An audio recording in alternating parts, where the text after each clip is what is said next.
Tous les chemins mènent à David Bowie.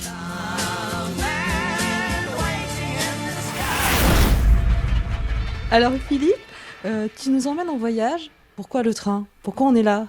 Je voulais conduire les trains, donc très jeune, j'ai fait des études pour pouvoir conduire les trains. Mais parallèlement à ça, j'écoutais de la musique et j'avais découvert à la radio, dans l'émission de José Arthur, le Pop Club, David Bowie.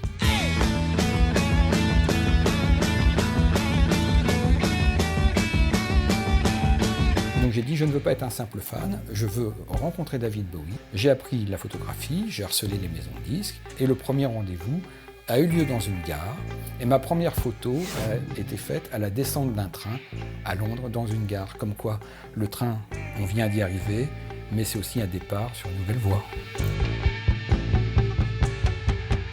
Et la première photo, eh ben, la voilà. C'est la première photo que je fais de David Bowie. Tu l'as vécu comment ce moment? Mais écoute, je m'y étais préparé pendant 3 ans, techniquement, Ouais. Donc j'avais tout appris. Donc pour être sûr, je ne serais pas trahi par la technique. David est là, clac, clac, clac, et quand je commence à viser, là, je ne comprends plus rien, je n'ai plus aucune notion de lumière. On est dans la gare Victoria, vieille gare victorienne anglaise. Il y a de la lumière, je ne sais plus quoi faire. Donc qu'est-ce que je fais? J'ouvre le flash à fond et j'éclaire la verrière. Et donc, quand on développe le film, la photo, c'est comme on dit, c'est cramé, c'est tout noir. Il a fallu faire des internégatifs pour retrouver quelque chose, d'où le grain, la texture qu'on voit sur la photo, c'est les grains successifs si tu veux, des films qui ont servi à faire l'internégatif.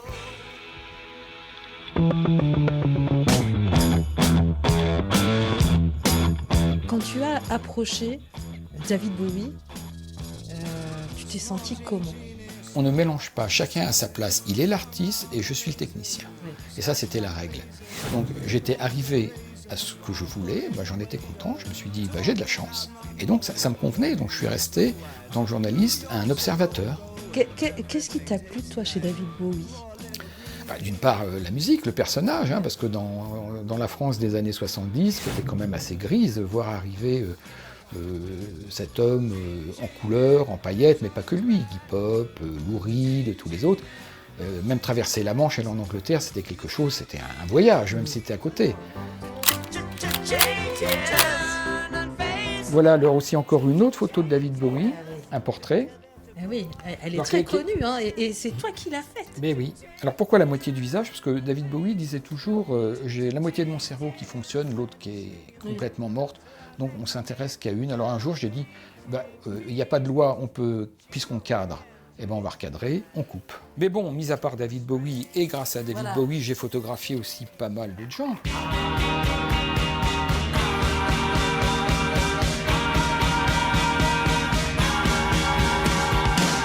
Alors Philippe, moi j'aimerais savoir combien tu as pris de photos depuis le début. Prix de photos, environ 50-60 000. Donc ces photos, on les retrouve dans des livres, des expos. C'est avec cet appareil-là que tu as fait tes photos. Entre autres, oui. Ouais.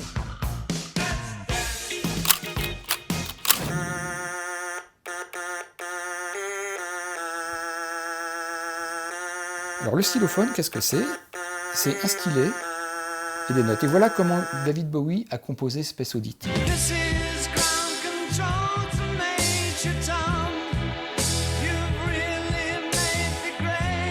Je participe à des activités locales, des expositions à Tulle, à Brive, À la SAC avec à les la collégiens. SAC, avec les collégiens. Ouais. Voilà, parce qu'il faut partager les choses aussi. C'est important. De toute façon, la photo, c'est ça, c'est du partage. Non, mais c'est tout. Si tu partages pas, c'est pour laisser sur des étagères, ça sert à rien. Oui, c'est ça. Autant se boucler chez soi.